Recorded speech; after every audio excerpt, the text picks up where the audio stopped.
Mostrai-nos, ó Senhor, vossa bondade,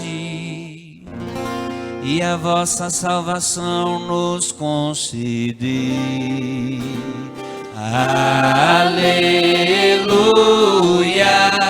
aleluia,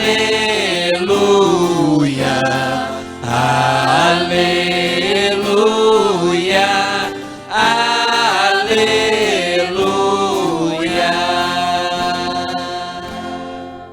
O Senhor esteja convosco. Ele está no meio de nós. Proclamação do Evangelho de Jesus Cristo segundo Mateus. Glória a vós, Senhor.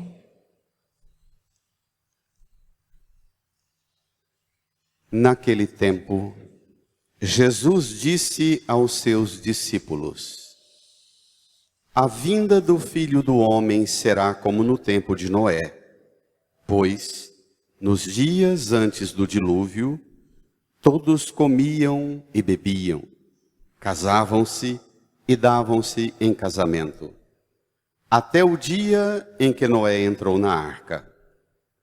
E eles nada perceberam, até que veio o dilúvio e arrastou a todos. Assim, acontecerá também na vinda do Filho do Homem. 2 homens estarão trabalhando no campo, um será levado e o outro será deixado. 2 mulheres estarão moendo no moinho, uma será levada e a outra será deixada. Portanto, ficai atentos, porque não sabeis em que dia virá o Senhor. Compreendei bem isso. Se o dono da casa soubesse a que horas viria o ladrão, certamente vigiaria e não deixaria que a sua casa fosse arrombada. Por isso, também vós, ficai preparados, porque na hora em que menos o pensais, o Filho do Homem virá. Palavra da salvação. Glória a vós, Senhor. Aleluia, aleluia, aleluia, aleluia.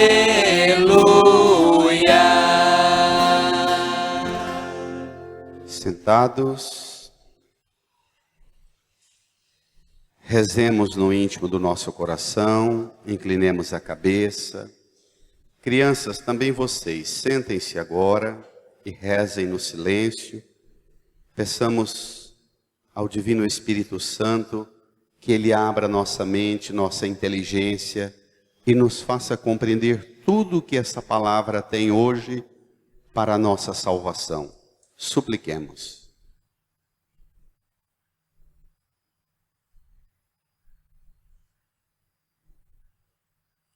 Amém.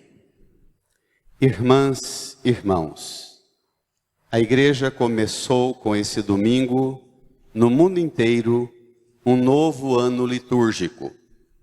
Para nós, católicos, hoje é ano novo.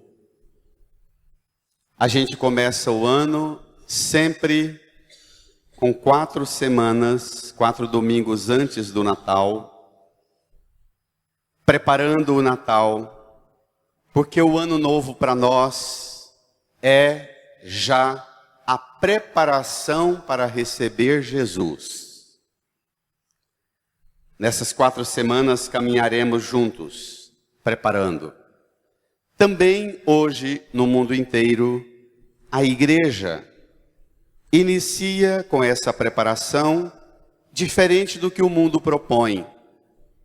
O roxo sinal de penitência e de conversão, não cantamos o glória, o hino de louvor, porque o melhor enfeite para preparar o Natal, diferente do Jingle Bell que canta exaustão no comércio, na televisão, preparando o Natal, o melhor enfeite é a gente escutar a palavra de Deus, permitir que a palavra nos transforme e nós transformados seremos o enfeite do Natal, o presente do Natal dado a Jesus. E a gente faz isso também no mundo inteiro. A igreja inicia hoje a leitura do Evangelho de Mateus. Vamos lá? Número 8 do seu folheto, no começo da segunda página. Curiosamente, a gente começa a ler o Evangelho de Mateus lá no final.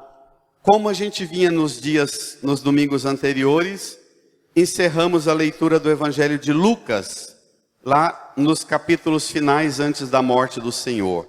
Também aqui, a gente hoje abre o Evangelho de Mateus, no capítulo 24. Esse Evangelho é o maior, tem 28 capítulos. Eu te peço encarecidamente, abra sua Bíblia hoje e marque já hoje no Evangelho de Mateus.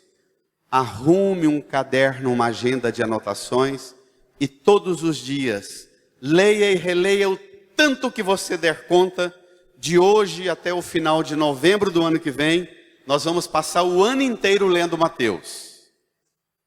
Então, é uma oportunidade extraordinária. Às vezes as pessoas dizem para mim e interpelam para o curso bíblico.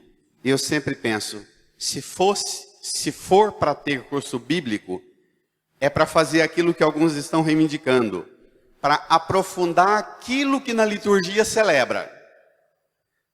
Porque se a gente não fizer de um ano de caminhada, meditando um dos evangelhos, começamos hoje até novembro do ano que vem, se isso não nos der uma base bíblica para a nossa formação, lascados estamos. Vamos lá? Tomem. Bem bonito. Naquele tempo, Jesus disse aos seus discípulos: a vinda do Filho do Homem será como no tempo de Noé. Espere lá. Eu disse que nós estamos no capítulo 24 e o Evangelho de Mateus tem 28 capítulos. Nós estamos aqui nessa cena, bem naquela semana que antecede a morte de Jesus. Se você chegar em sua casa e folhear o Evangelho, capítulo 25, 26, 27, 28, já é o desfecho da paixão, morte de Jesus, ressurreição e a subida para o céu. Jesus dirige aos apóstolos o seu último discurso de despedida. Curiosamente, nós católicos preparamos o Natal, e aqui está a grande inspiração católica, que só pode ser obra do Espírito Santo. Nós preparamos para celebrar o Natal, olhando a segunda vinda do Senhor. Nós recordamos no Natal que ele já veio, mas nós fazemos uma preparação de olho na sua futura e na sua próxima vinda. Ele virá. Já disse tantas vezes, o tema da vinda do Senhor é um tema muito estranho para muitos católicos. Quando nós tratamos desse assunto no ambiente católico, as pessoas têm muita confusão e dificuldade de tratar desse tema. O que significa dizer que Jesus vem? Nós mais velhos fomos muito bombardeados por aquela ameaça dos protestantes, dos pentecostais, que chegaram nos anos 60 e 70, financiado pelo governo norte-americano, para enfraquecer o catolicismo brasileiro, português e latino-americano. Então o governo norte-americano injetou fortunas na abertura de igrejas, que a ideia era enfraquecer a piedade e o catolicismo. E eles vieram falando da vinda do Senhor. Nós passamos a conviver com esse tema com resistência, que eles falavam numa linguagem de ameaça. Mas para nós católicos o tema da vinda do Senhor não é alheio à nossa fé. É artigo de fé. Um dos artigos da fé que a gente professa daqui um pouco, quando rezar o creio, subiu aos céus, está sentado à direita de Deus Pai, de onde Credo, igreja, deixa de ser xoxa. De onde? De onde há de vir a julgar os vivos e os mortos. Todas as vezes que celebramos a Eucaristia, daqui um pouco nós vamos cantar, depois do creio, vamos cantar o Santo. Quando cantamos o Santo, a gente diz: bendito aquele que vem em nome do Senhor, hosana nas alturas. Quando o padre termina a consagração, diz: eis o mistério da fé. A gente vai aclamar hoje cantando, dizendo: anunciamos, Senhor, a vossa morte, proclamamos a vossa ressurreição. Vinde, Senhor Jesus. Não se celebra uma Eucaristia no mundo sem repetir ao menos 5 vezes que nós somos o povo da espera da vinda do Senhor. Então, esse tema, se ele é estranho para você, é estranho para você ser católico de verdade, ser cristão de verdade. Arrume-se, abra o catecismo da igreja, lá onde ensina os argumentos sobre a vinda do Senhor, e aprofunde-se nesse tema. Jesus diz que a vinda do Filho do Homem será como no tempo de Noé. Ai, ai, ai. Vamos lá? Tomem. Pois, nos dias antes do dilúvio, todos comiam e bebiam, casavam-se e davam-se em casamento, até o dia em que Noé entrou na arca. E continua.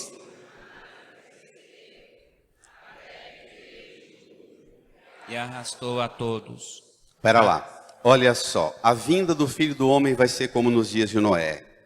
Nos dias antes do dilúvio, todos comiam, bebiam, casavam-se, davam-se em casamento, até que Noé entrou na arca.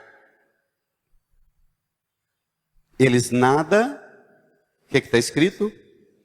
Eles nada perceberam. Cuidado para você não estar na turma que nada percebe. Ser cristão é ser alguém que vive nesse mundo atento aos sinais de Deus. Ser cristão é viver essa vida percebendo as pistas e os sinais que Deus nos apresenta. Noé viveu, como nos dias de hoje, uma realidade dominada pelo pecado, hoje também. Uma devassidão no mundo moral, política, econômica, cultural, social, hoje também. Noé e hoje são 2 épocas, mas a realidade é a mesma. Eles nada perceberam. Sem consciência, sem discernimento, sem responsabilidade com os fatos do mundo, da vida. A gente sabe que os 2 exemplos mais fortes do Antigo Testamento é Sodoma e Gomorra. Noé, aqui tem uma pista muito fabulosa. Noé, um ancião, um velhinho. Para nós velhos, Noé é um modelo fantástico. A humanidade atolada no pecado e no caos, e Noé, ao invés de olhar para a sociedade atolada no pecado e no caos, e virar um velho amargo, ressentido, azedo, que fica o tempo inteiro apontando para o erro alheio, cutucando e furando o olho dos outros, o que o velho Noé fez? Pegou a caixa de ferramenta e foi para o mato tirar madeira e fazer uma grande arca, para que quem quisesse, Deus daria um rumo diferente daquele do pecado. Nós mais velhos precisamos ser homens e mulheres da esperança. Nós precisamos pôr em funcionamento nossa caixa de ferramenta. Mesmo que ninguém esteja percebendo, não é o fato de todo mundo estar colocando nas redes sociais que eu estou fazendo o bem, que eu devo fazer o bem. Ninguém ficou lá tuitando Noé porque Noé estava fazendo a arca. Eles nada perceberam e o velho Noé não desistiu. Porque o velho Noé não se dobrava a realidade daqueles que não percebem nada. É um velho atento aos sinais de Deus. Olha, quando os idosos de um povo, de uma sociedade, perdem o senso do discernimento, a próxima etapa é avassaladora. E nós, mais velhos, temos que ser portadores da saída para o caos. Nós temos uma situação muito mais privilegiada do que o povo do tempo de Noé. Porque Noé construiu a arca. Noé terminou a arca, enorme a arca, foi lá chamar o povo para entrar. Estava todo mundo na farra, na gandaia, ou trabalhando, ou na exaustão das coisas, e disseram, não vou não, não vou não. Noé convenceu 8. Foi mais fácil convencer um par de animais de tudo quanto é espécie, do escorpião à barata, ao crocodilo e elefante, do que conseguir convencer a humanidade, que nada percebe. Até bicho percebe que as coisas estão correndo risco. E nós, às vezes, não. Por isso, peçamos hoje a Jesus que a nossa preparação para o Natal, que chegando o Natal, que nós percebamos que o Senhor vem, já veio e virá. O que Jesus pede de nós? Vamos ver? Olha, assim acontecerá também na vinda do Filho do Homem. Versículo 48, não é? 40? Juntos, vai. 2 homens estarão trabalhando no campo. Um será levado e o outro será deixado. 2 mulheres estarão moendo no moinho. Uma será levada e a outra será deixada. Que diferença tem o que é levado e a que é levada para o que é deixado? É que os 2 homens trabalhando no campo, as 2 mulheres trabalhando no moinho, tem aqueles que trabalham, cuida da sua tarefa, se ocupa com as suas responsabilidades, mas fica trabalhando no campo e atento aos sinais de Deus. Não gasta suas fichas todas aqui.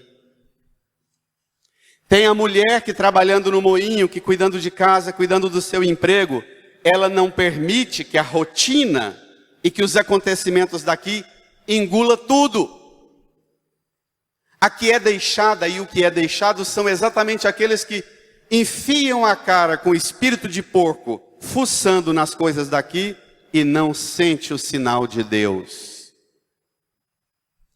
Nós precisamos ser homens e mulheres trabalhando, não é gente preguiçosa não, trabalhando e atento aos sinais de Deus, que Jesus virá para aqueles que estarão ocupados com as coisas e as responsabilidades daqui, mas abertos à realidade do eterno. Amém?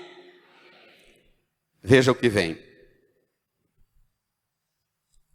Olha que coisa impressionante.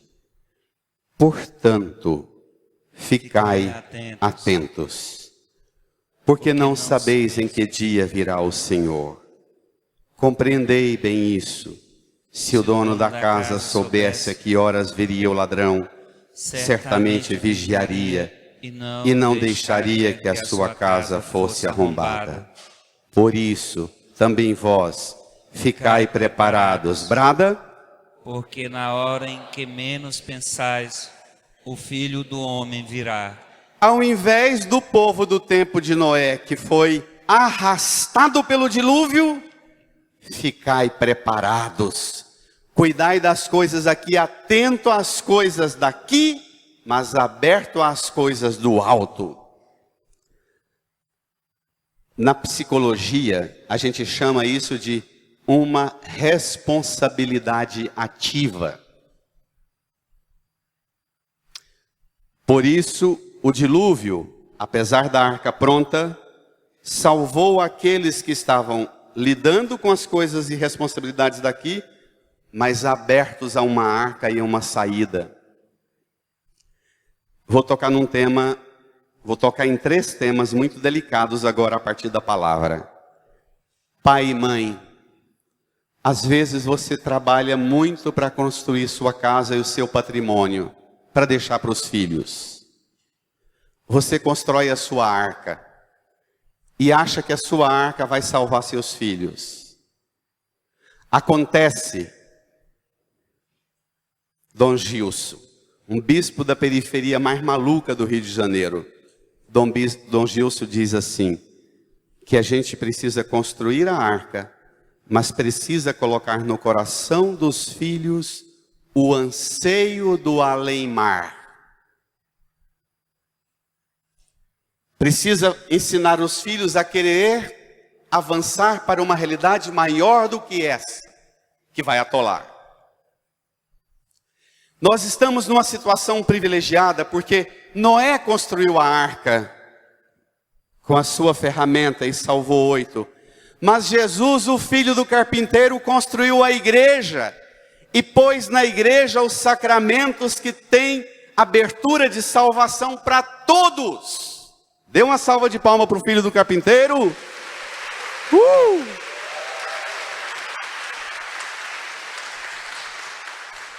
Abre-se a realidade do reino. Aquilo que diz para Pedro, né? Avança para águas mais profundas. Não fica futricando aqui onde só está na lama e não pega mais não. Avança. Queira o além-mar. Queira atravessar para um outro lado onde pode ter peixe. Avance. O primeiro tema é esse. Pai e mãe que constrói a arca, mas não sabe colocar no coração dos filhos o desejo de uma realidade maior. Eu estou convivendo, tristemente, com uma quantidade enorme. Porque enquanto eu vivi isso na periferia, 23 anos trabalhando na periferia, era uma coisa. A geração do NEM, falam em 11 milhões no Brasil, dos jovens na faixa etária mais ativa, de melhor potencial de desenvolvimento das habilidades e do trabalho, da potencialidade, a juventude que nem estuda nem trabalha. Inútil.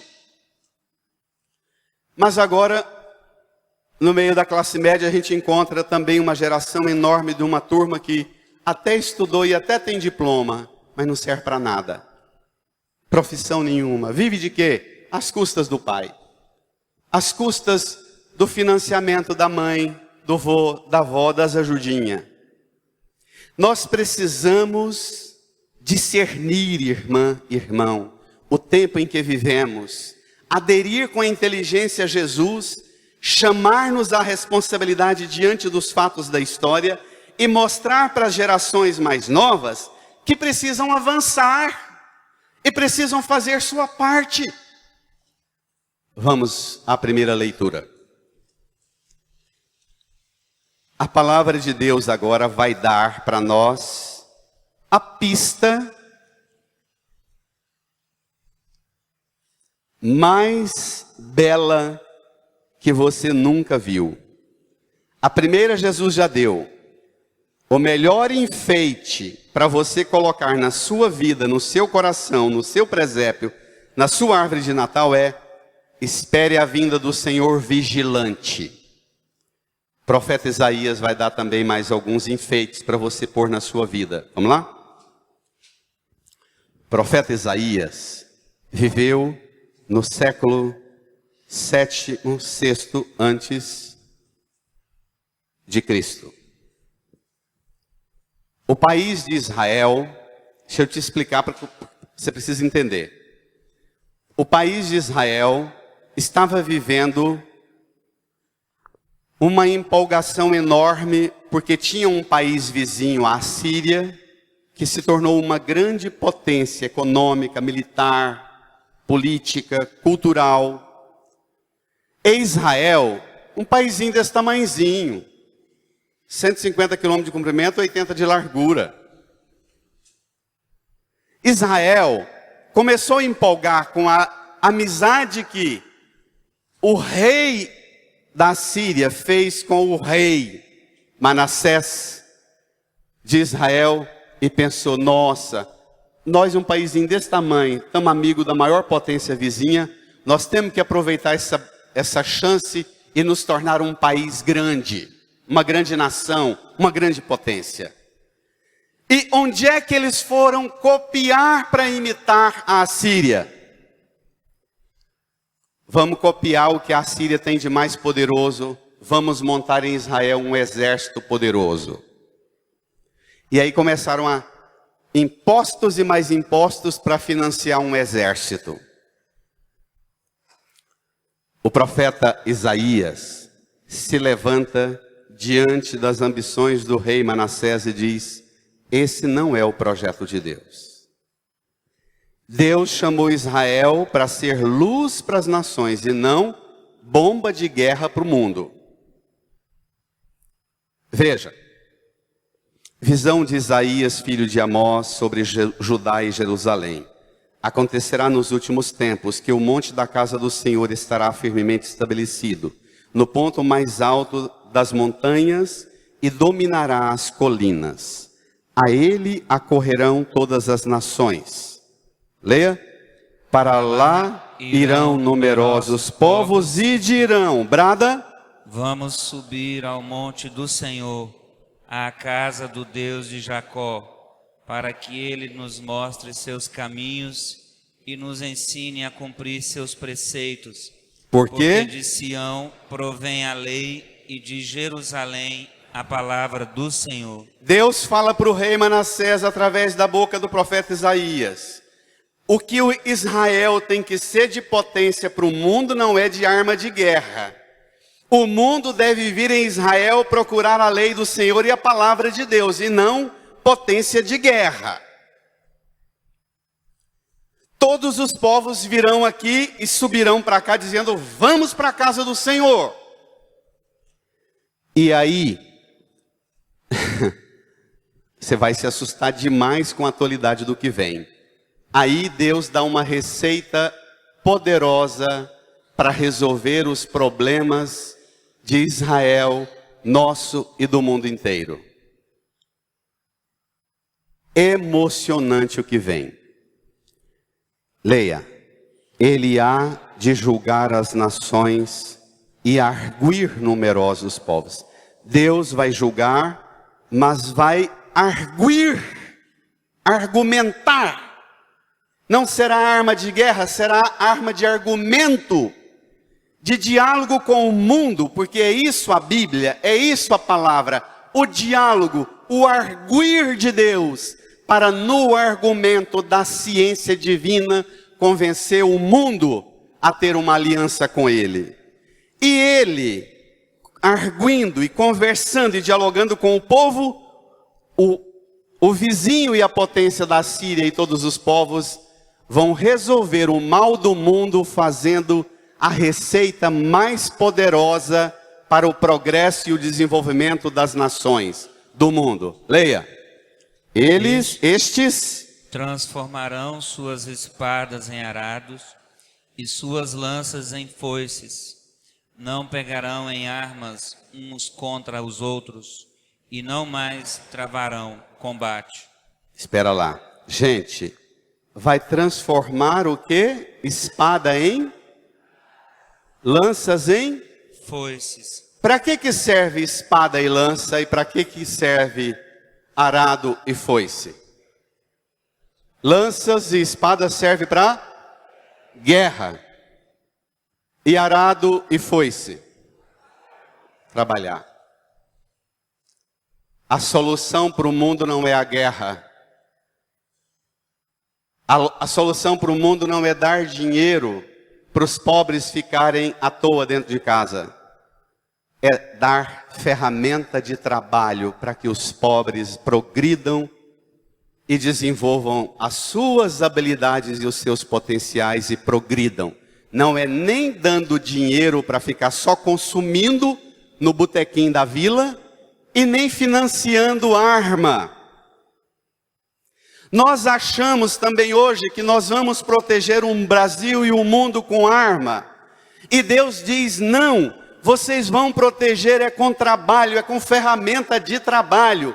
Botando a meninada que está à toa na escola técnica, como na Alemanha, no Brasil, nós não chegamos a 10% em curso técnico. Na Alemanha, beira 60% das escolas de ensino médio. Transformar espada em arado, lança em foice. Irmã, irmão, isso exigiria de nós uma revolução conceitual. Porque nós passamos, essa geração dos últimos 30, 40 anos, perdeu a noção do trabalho. Nós mais velhos, eu vivi numa família que eu ouvia os meus tios, os meus primos mais velhos, na roça, trabalhando na roça e produzindo tudo, dizendo com orgulho e fazendo piada da alegria que era, tá fazendo 2 meses que eu não ponho a mão em dinheiro, 3 meses que eu não precisei pôr a mão em dinheiro, porque se produzia tudo. Hoje nós somos escravos dos processos de produção tecnológico. Qual o problema da gente ter aqui o que nós tínhamos no sul do Brasil há 30, 40 anos?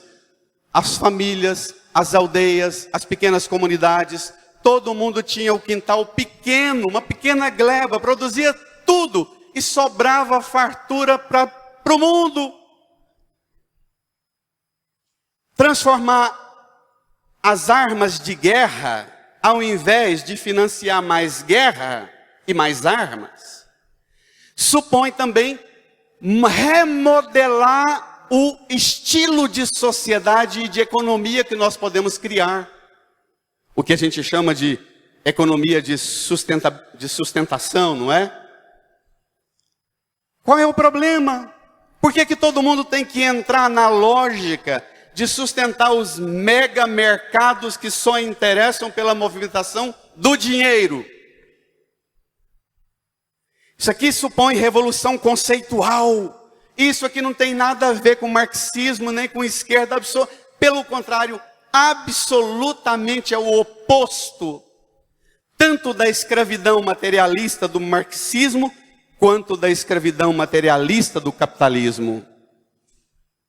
O problema, sobretudo nós aqui na América Latina e no Brasil, nós deixamos que o tema da transformação da sociedade, da melhoria das condições de dignidade, da dignidade do trabalho, da produção dos meios eficazes de produção para a sustentação da sociedade, nós deixamos que esse discurso ficasse somente na boca do povo da esquerda radical. A esquerda sequestrou esse tema da justiça social e o resto não toca nesse assunto, porque parece que só a esquerda pode tratar desse assunto e a direita fez outra coisa. Vamos à segunda leitura. Você vai ficar impressionado com o que vem. Vamos lá?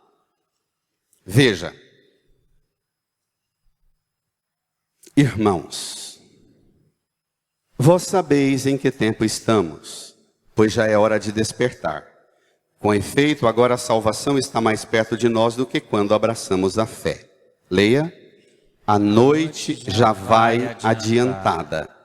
O dia vem chegando. O mesmo tema do Evangelho. O dia vem chegando. Deus vem. O dilúvio vem. O fim vem. Qual é a nossa saída? Despojemo-nos das ações das trevas e vistamos as armas da luz. Isaías mandou derreter as armas de guerra. E Paulo aos Romanos pede a gente para vestir-se de arma de luz. Como é que você pode ficar armada e armado com arma de luz? É a palavra mais preciosa e escassa dos dias de hoje. Leia. Procedamos honestamente. Está precisando de honestidade na nossa sociedade? Arma de luz. Mais do que arma de guerra, mais do que arma de fogo, mais do que mais briga e violência no meio nosso. Põe arma de luz. Educa o mundo para a honestidade, para proceder honestamente. Vençamos a desonestidade. E Paulo diz: como é que eu posso vestir arma de luz? Proceder honestamente. Mas ainda fica vago. O que é isso? Como em pleno dia. Nada de, leia, glutonerias. Crianças, é o mesmo que comelança. Nada de ficar só pensando em comer, mascar chiclete, comer, chupar balinha, comer chocolate, comer. Nada de ficar pensando só em comida. Nada de bebedeiras, nem de orgias sexuais, nem de imoralidades, nem de brigas e rivalidades. O que nós fizemos no Brasil? Especialmente na América Latina. O tema da justiça social ficou para a esquerda radical. O tema do moralismo sexual ficou com a direita. Porque eles abordam o tema do aborto, não é? Que são temas importantes. Abordam o tema de gênero, da discussão sobre gênero. Mas ficou divorciado o tema da justiça social lá, do transformar a arma de guerra em ferramenta de trabalho, dar trabalho, que todo mundo produza o seu sustento, e os de cá ficaram com o tema do moralismo. Não teve nenhum comportamento sexual fora do padrão, pronto. Pode ser desonesto, picareta, corrupto, mas não é gay. Não é? Sou casado, vivo a fidelidade. Isso é tudo tema importante demais, mas tem que ser pego tudo. Nós não podemos pegar aspectos do tema da fé. Isso que se tornou no Brasil uma divisão e virou uma guerra interna, nós temos que unir e dizer: nós, todos, cidadão, cidadã brasileiro, nós, todos cristãos, precisamos olhar para os 12 milhões de desempregados e dizer: que solução vamos dar? Precisamos olhar para a realidade de perversidade. Hoje, Dia Mundial de Combate contra a AIDS. Pasmemos. No meio dos mais jovens, o ano passado, a contaminação com a AIDS diminuiu 18%. No meio da terceira idade, a contaminação com o HIV aumentou 15%. Então, se nós pensamos que resolvemos o problema com nós mais velhos na moral, não estamos não, nós estamos ruins na fita, minha gente. Nós caímos com os novos na farra e os novos ainda estão tendo prudência. Mais do que nós mais velhos. Porque o advento de uma compreensão equivocada de liberdade e o advento do dinheiro que te possibilita comprar o remédio e a medicação que altera o funcionamento do seu organismo na farmácia, te deu a sensação de que você está vivendo a juventude e não está. Você está se contaminando, levando-te para a morte. Vai ser arrastado pela lama. Então, retomemos agora, qual é a grande regra? Versículo 14 da segunda leitura. Pelo contrário, revesti-vos do Senhor Jesus. Vistamos as armas da luz, revistamo-nos do Senhor Jesus. Irmã, irmão, vou retomar o tema do enfeite da sua vida. Primeiro enfeite, Jesus falou, vigilância. Segundo enfeite para você pôr na sua vida, é perguntar a Jesus e permitir que Jesus fale para você quais são as suas espadas e as suas lanças que Ele quer que você as derreta hoje, no fogo do Espírito Santo, e transforme em ferramenta de trabalho. Ao invés de dizer para o seu irmão, você não presta. Ao invés de dizer para o marido ou para a esposa, você tem o coração duro, a cabeça dura. Transforma a sua lança e a sua espada em um arado e vá amolecer o chão duro da cabeça e do coração dele. A foice, nós da roça usamos a foice para quê? Quando cresce muito o mato, que a gente chama de saroba, não dá para capinar, vai com a foice. Se a cabeça e o coração do seu filho, do seu pai, da sua mãe, do seu irmão está sujo, está imundo, transforma a sua arma de acusação, fica o tempo inteiro acusando, dizendo que não presta, que está sujo, que está imundo. Transforma a sua espada em uma foice e vai limpar, vai ajudá-lo, vai ajudá-la. Não mais pegarão em armas uns contra os outros. Não mais travarão combates, minha gente. Isso é ética.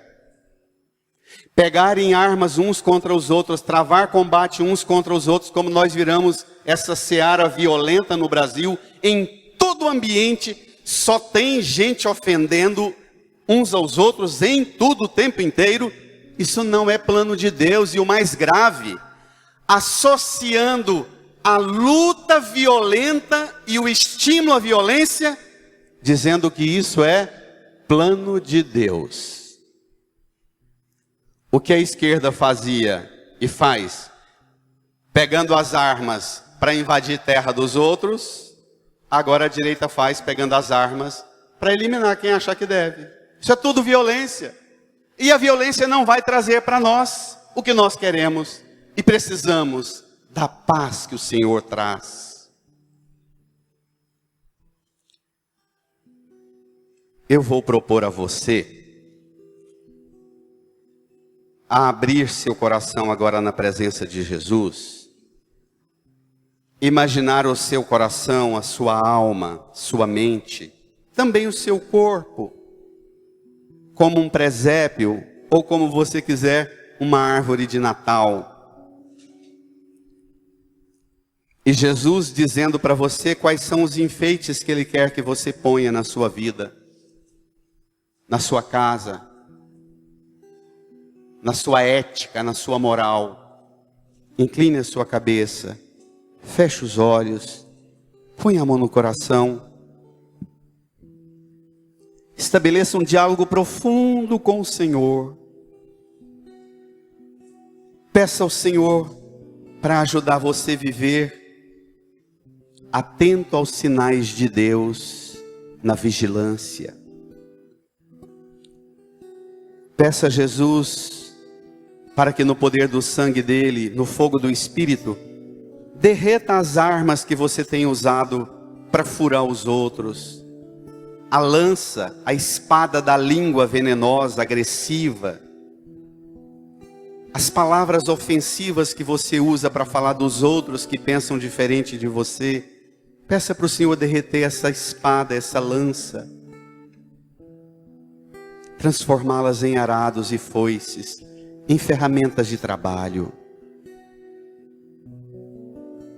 Diz para o Senhor que o enfeite que você vai pôr na sua vida é: não vou mais pegar em armas. Outro enfeite: não vou mais travar combate agressivo e violento com ninguém. Outro enfeite na sua vida, para receber Jesus: eu vou deixar-me guiar pela luz do Senhor.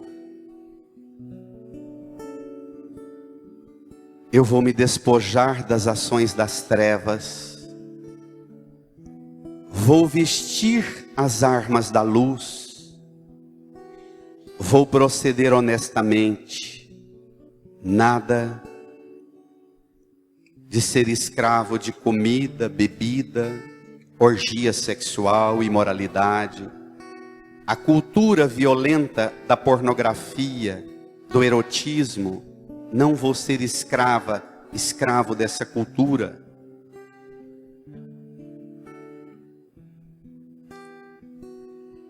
Vou tirar da minha vida as brigas e as rivalidades que eu cultivo. Eu vou me revestir do Senhor Jesus. Esse é o grande enfeite para o Natal e para o dia da vinda do Senhor. Fale com Ele. Suplique dele o auxílio que você precisa para ter a sua vida enfeitada belamente para o Natal e para o dia do juízo da vinda do Senhor. Faça a sua oração.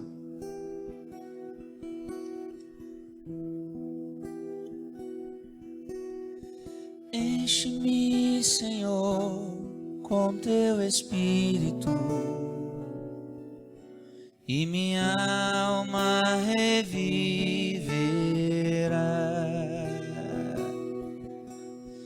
Enche-me, Senhor, com teu Espírito, e minha alma reviverá. Para te adorar, para te louvar, enche-me, Senhor Jesus. Para te adorar, para te louvar, enche-me, Senhor Jesus. Converte-me, Senhor. Converte-me, Senhor, com teu Espírito, e minha alma reviverá. Converte-me, Senhor. Converte-me, Senhor, com teu Espírito, e minha alma reviverá.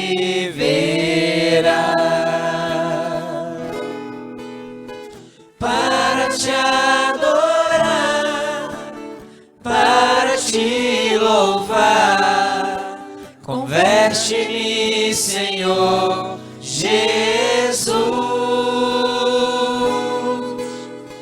Para te adorar, para te louvar, converte-me, Senhor Jesus. Desarma-me, Senhor, com teu Espírito. Desarma-me, Senhor, com teu Espírito, e minha alma, e minha alma reviverá.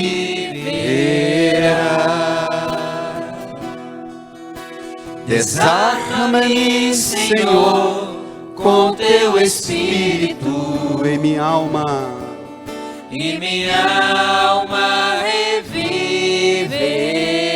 Fiquemos em pé, estenda a mão aqui para a cruz de Jesus. Para te adorar, para te louvar, desarma-me, Senhor Jesus. Para te adorar, para te louvar, desarma-me, Senhor Jesus. Põe as armas, suas armas de guerra,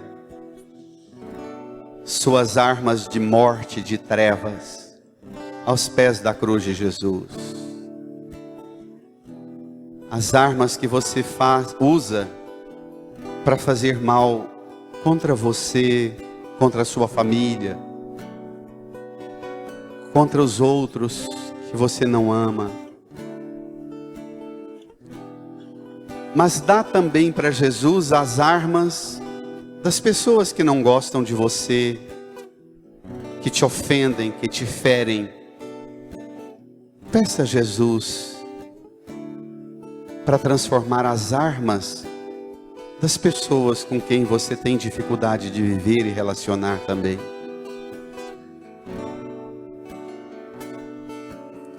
As armas que têm destruído a dignidade de filha e filho de Deus, a escravidão dos vícios, da comida, da bebida, uma sexualidade desequilibrada, desordenada, uma vida material desequilibrada.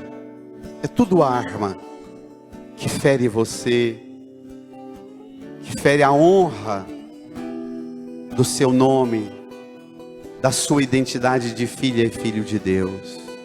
Põe essas armas aos pés da cruz de Jesus e reze comigo: Senhor Jesus, Senhor Jesus, pelo poder do seu sangue, pelo poder do seu sangue, pelo poder do seu Espírito Santo, pelo poder do seu Espírito Santo, o fogo eterno, o fogo eterno, pelo poder da luz, pelo poder da luz, da sua ressurreição, da sua ressurreição, derrete derrete as minhas armas as minhas armas de guerra de guerra e de trevas e de trevas que eu uso contra mim que eu uso contra mim e contra os outros. e contra os outros. Transforma essas armas Transforma essas armas em ferramenta de trabalho. em ferramenta de trabalho.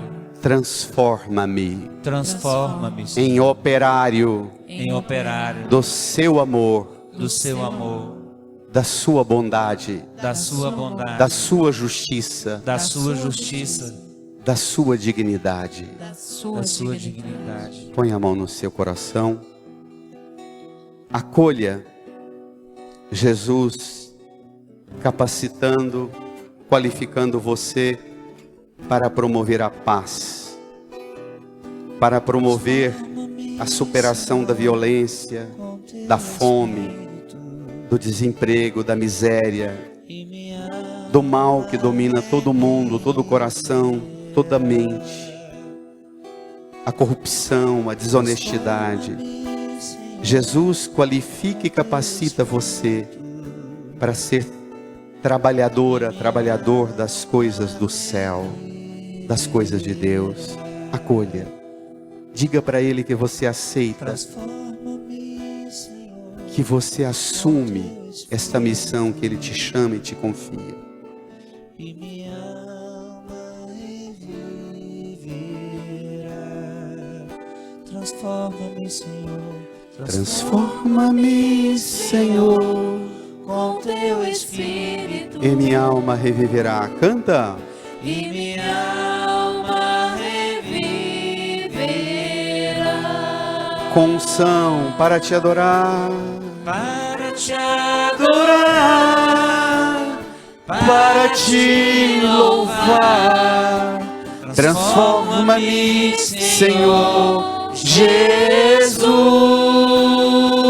Jesus, para te adorar, para te louvar.